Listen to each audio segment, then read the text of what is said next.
It's your boy Rascal. It's 101.1 The Beat. We're here with my man Conejo, and he's got a brand new album dropping. Hold on. Hood God 2. Hood God 2, Pazuzu. There you go. You were actually a fugitive for a while. I was in exile.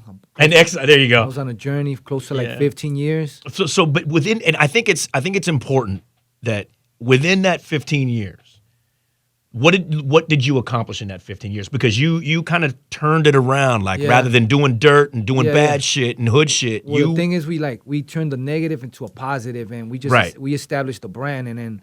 I knew I couldn't do shows. I couldn't be out there like that. So we just flooded the game with albums nonstop. And then we came with the merch. And then we just kept it going. Like, we did all our IRS.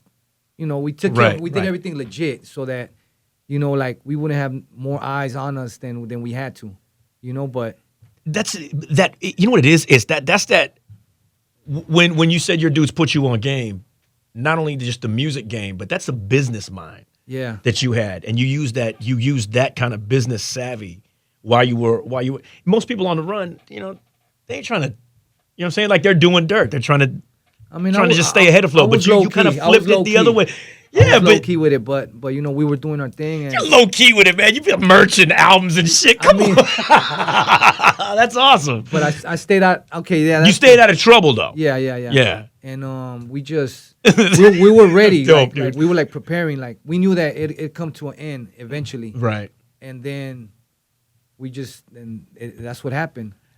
So and then when it did, and like there was extradition, and so when it did happen, yeah.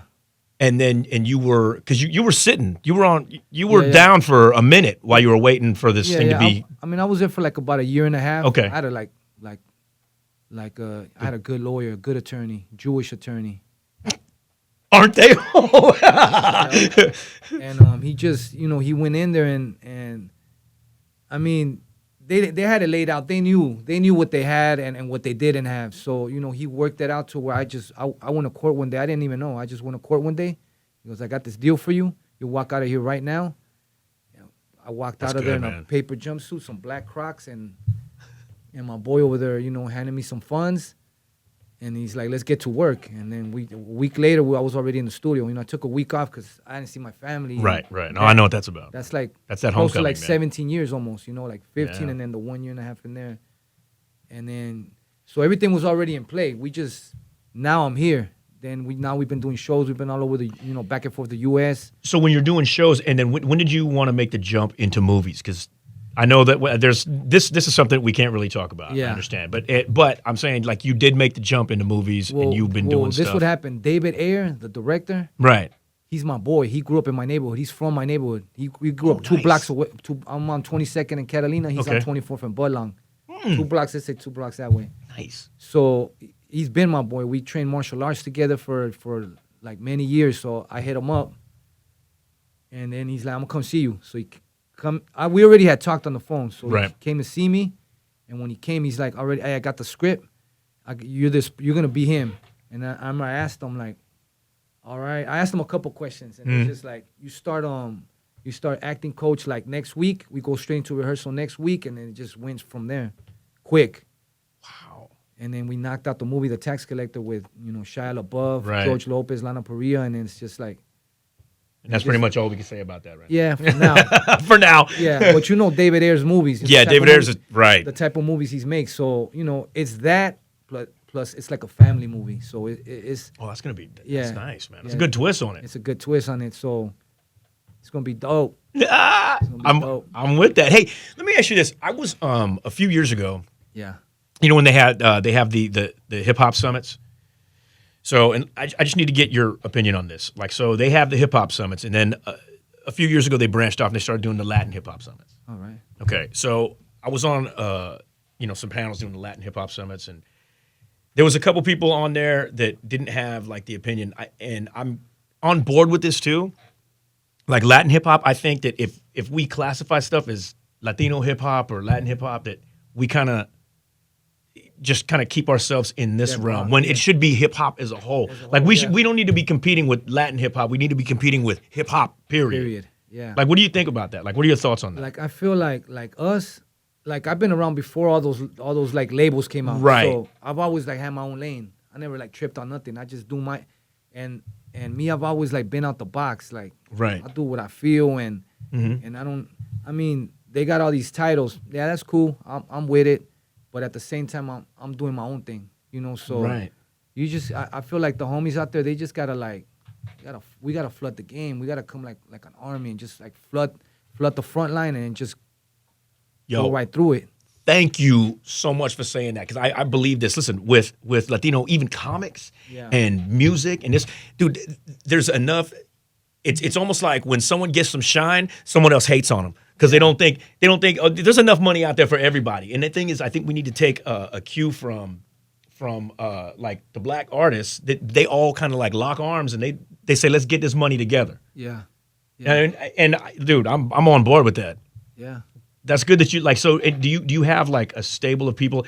Wait? First off, did you on that lane? Do you feel like pressure at all to like stay in this lane, or you're classified as this, so you got to do this kind of stuff, or do you feel any kind of label pressure look, like that? Or since I got out, I got an EP about to drop.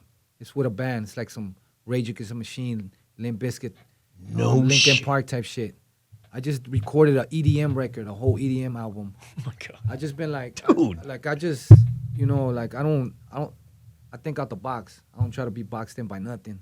If I'm feeling it, I'm a. that's an artist though. Like as That's an it. artist, that's Yeah. So that's why, like with the movies, it's easy. I slid into it because it's just, Mhm. it's another form of being an artist. right. Expressing yourself and How when you were how much inspiration and stuff like how did being down, how did that affect your writing? when I was in there, I didn't write at all. It just, Really? like, it killed my vibe. Like Oh, people, okay. like all the homies was just like they felt like they had Tupac in there, so they'd be like, "Man, spit something." I'd be like, "Nah, I'm straight. I'm trying to focus on my case right now. I don't care about Right. nothing about that." But then like about 3 months before I went home, I didn't know I was going home. One day I just felt like writing. Right. So 3 months before I went, and then I ended up walking out the county jail with about 300 songs. Yeah. Yeah, In 3 months, in 3 months, my dude. like 2 months. 2 months. Because you gotta understand, I get a tons of mail. I threw away like 3 duffel bags of mail right before I went home. I get Oh, tons wow, of mail. Like fans were writing me from all over the world, and they were just like supporting me, showing love, and looking out for me. That had to help. I mean, that had to. Yeah, You that know what I helped me. mean? They like me. I'm an avid reader. I like reading, Mhm. so they were just hitting me off with books, like everything from Paolo Coelho, The Alchemist, to books on Dude, every The Alchemist, right? Yeah, The Alchemist. Freaking amazing. Amazing. I love that book. Dude, this is. I think it's important that you say that you're an avid reader because so am I, and I think that it's kind of frowned on in our pop culture now. Yeah. It's like reading books. You know what though? I think that's how you get knowledge. That's how you Get knowledge. you Knowledge is you power. gain your knowledge base. You expand your vocabulary. You know, Yeah. I think that's so important nowadays. I mean, and nowadays you don't even gotta read it. You could just audiobook it. Right. Still, it's still gonna sink in. You're still Right. gonna get what you want to get out of it. So what's the last book that you were reading? Something that you're into. What was one of the last good books that you've read? It's because I'm like on 3. Oh my dude. Right? I'm messing with several at a time. What kind of stuff do you like? Do you like nonfiction? Do you like fiction? Do you like, or do you kind of bounce around? Bounce around. It could be a self-help book to a Yeah. Napoleon Hill, Nice. get up Okay. type book. You know what I'm saying? Like Right. so. But I like occult books. I Oh, just cool. I go on. Expanded your mind. Yeah. That's what it is. It's all about knowledge base. Yeah. That's what I think. That's what I think has set you apart. That sets you apart from people in the game now. Is number one that you keep your team tight. Yeah. And that you guys keep control of what you have. Yeah. Which is so freaking important. Like business wise, Yeah. as a business, like because you are a business and you're a brand, but as a business, I think it's so important that you keep everything in control of your stuff. But the fact is that you keep the camp together. Yeah. Like your people, and Yeah. that's I think that sets you apart from everyone right now. Dude, I'm so. And how many albums did you say? How many albums did you say you had? We got 100. 100 freaking albums. 100 albums on iTunes. That's almost ridiculous. Almost. Yeah, some like Vicente Fernandez type shit. Dude. Oh, Chente. Yeah, some Chente shit. Yeah. Hell yeah. That's And so. What's up? What's up next? Like, are you doing? Are you just gonna keep on making albums? That like, Yeah. are you gonna start? Like, do you want to get Everything. into writing movies and We've- directing? Yeah, and- I wrote a couple. I wrote Yeah? a couple. I wrote a couple. We doing it all right now. We having Yo. fun with it. We doing shows. It's like I'm on a promo tour. I never got to tour like this. Like, we just Right. did New York, Chicago, Atlanta. Like Denver, Colorado. We've been running around. So So how is it like when if this is the first time that you've got a chance to like be out there Yeah, and be like with get 'em. in front of people Yeah, and they- like how do they receive you now? man, that's love. That's love. Like NY, like Mm-hmm. we went out there and it was just like, I got love everywhere I've been. Right. I haven't got nothing negative. And plus, like I like to go out there and fuck with the people. Right. Right. I go out there and even though like the show, I have a meet and greet, people pay extra. I'll go out there and meet all the general admissions too, take pictures with all of them, and you know what I'm saying? Because they're the ones that. The thing is that when my fans, it's almost like a cult-based following, and it's like they went on the journey with me. They Right. stayed with me, like they love the shit. I was Yo. dropping an album a month, so they were like waiting for it every month. They're like waiting for it, and I was, I was a journalist. I was speaking. I'm telling you, know, that's how it is, man. that's how it is. So How do you handle like an album a month? Keep going and going. 100 albums like under your belt. yeah. Do you ever hit with writer's block, or do you ever just like hit a point to where you're like, I don't feel like writing right now, or I can't figure out like what I want to say, or I mean, it happened in jail because right? everything came to us, Oh, I know, dude. standstill, but It's creatively and then in there, deafening in you there. know how it is in there. So Yeah. You kind of like You got to focus on certain Yeah, things there that yeah. you got. Yeah, I know. I gotta totally focus on understand. everything else, your case, Who coming from the pocket? yeah, everything. Yeah. So So, but nah, not me. Like it takes me a day to write an album. So if I'm gonna do an album tomorrow, Jesus. I'll write it all today. Tomorrow, I'll record the whole album. On the third day, we do some editing, ship it out to South America to my boys that have been mixing and mastering all my albums. I'll have it back like in 2 or 3 days. Boom, upload. It's on everything, all digital media outlets. damn. That's all. Did you think it's hard like making the transition? You made the transition since before the digital platform. I think the digital platform it's great for artists because it took like a lot of the power out of record companies' Yeah. hands and put it back into the artist's hands. But did you find it hard to kind of make the transition from hard copies into digital universe? It was better for me. We like this one right here. This Right. my new album, The Hood Got Two. Brand new. Oh, hold on. Brand new album right there. Like that, like I hadn't really pressed no albums for a minute. Like, but this one we did it like on some collector's item, like for real true fans. Right. That there's still people that want to have that hard copy. They'll get That's the me. digital, they'll download the digital, pay for it and everything. Right. But they want to have this. Like, it's like Dude, I'm that cat though, man. Like you know what it is? Because I'm an old dude. So it's like I need something tangible too. trip out on this. We just did a random pop-up meet and greet in Bakersfield last weekend. Right. From like we just decided from the night to the day, let's just go to Bakersfield, pop up, and just meet all the fans. And That's dope. some dude, he's a true. He's been like I never met him, but he's been on the social media, so we know that he's around. Right. He pulled up with 90 album covers of mine, and I signed them all. No Yeah, there was 3 people like that. One had like 30 something, and some girl had like 20 something, but he had 90. Wow. I signed all of them. It was That's love. that is love, man. Yeah. That's crazy. Like, I already knew he was like that. Holy and he's a shit, Marine. though. He's a Marine. Shout out to the Marine Corps. Hoorah. Hoorah. Hoorah. You know why? Because first off, when he walked in today, he's wearing some Marine Corps sweats, and I'm a former Marine, and his dude here, his brother's an active Marine right now. So shout out to the Marine Corps. That's right. What's up, Third Meth? Dude, I'm so excited that you got a chance to come in here and talk to me. Yeah. Also, I want to talk about what's going on right now. So you said you were doing the tours. Yeah. You're going to be here in Phoenix. Yeah, Nick. 2 weeks from now. 2 weeks from now, On yeah. the 16 at the Monarch Theater. So who's gonna be there with you? Like you have some up and comers that you're bringing in. Yeah. Some locals and a couple guys from LA, but it's a Conejo show. So no, but here's the deal. Like with you, with you, like you built your brand, you built your house already. Are you developing any artists? Do you look to develop artists, or are you just like, I mean, cool with that? But they gotta, it's cool. Like I'm kind of messing with the same people I mess with, but like other people that want to like get on board, they gotta be able to, they gotta be on my speed, on my like. If they can't be on this level, then like dead weight. Yeah, they dead weight. They can get too heavy. I'm gonna have to shake them. No, I feel you. You know, they gotta like keep up. Okay. Or it's no. That makes sense. It's a waste of time. There's like time don't stop. It's going. So don't waste mine. You know what though? Your work ethic is so like it's rare. Number one, it's rare in music, but just in society right now. That's a rare work ethic that you have. And it's like you're on fire. You're on a mission right now, which is dope, dude. Like we've encountered like industry type dudes that like have got close to us and want to mess with us, and they'll tell me like things like, man, you gotta slow down, 1 album a year, and I'm like, fuck out of here, like 1 album a year, like hell no, I'll go crazy. Okay, that's my therapy. That's like, yes, I'm letting it out. I feel good, and then I'm like, yes, and then like what I'm doing. Not this guy ain't doing, this guy ain't doing. They need this shit. Right. They need the shit that I'm doing.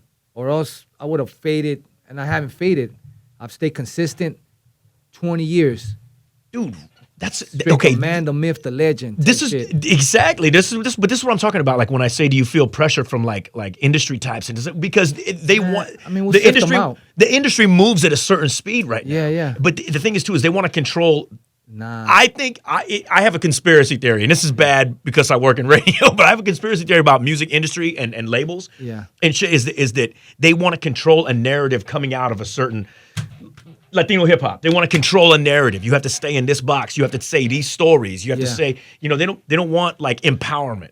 Nah. You know what I'm saying? Like but again, that's my conspiracy theory. I can't prove that. Like we've been independent such a long time that it's almost like it's just strange for someone to tell us like, no, you got to do it like this, or you know, I didn't really like the way you did this, and we don't like. It doesn't matter to me what they like or how they feel, what they think, because the only thing that matters is what the fans feel, what they think, what they like. I don't care what some dude that really don't like he's not from where you're from. Yeah. So he doesn't. We don't. You know, it's like right. Someone trying to tell you, but they have no idea what they have no idea. They have no idea, so I'm just gonna do what I've been doing, and it's all about energy, you know. And I'm just riding that wave, and if the energy takes me this way, I'm gonna go that way with it, you know. If it takes me this way, then so be it.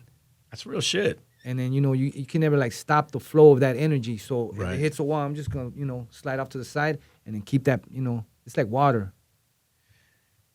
Fuck. Bruce Lee, be like water. Hell yes. Okay, so music. Movies. Where are you going? You're gonna Both. Yeah? Have to. You wouldn't do like decide one over the other? I mean, they're both dope. Like right. I love making music, you know?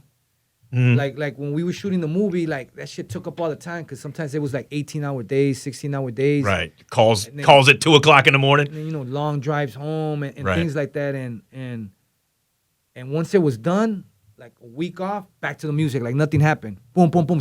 We dropped like 3 albums right after we wrapped up. Went right back to the music.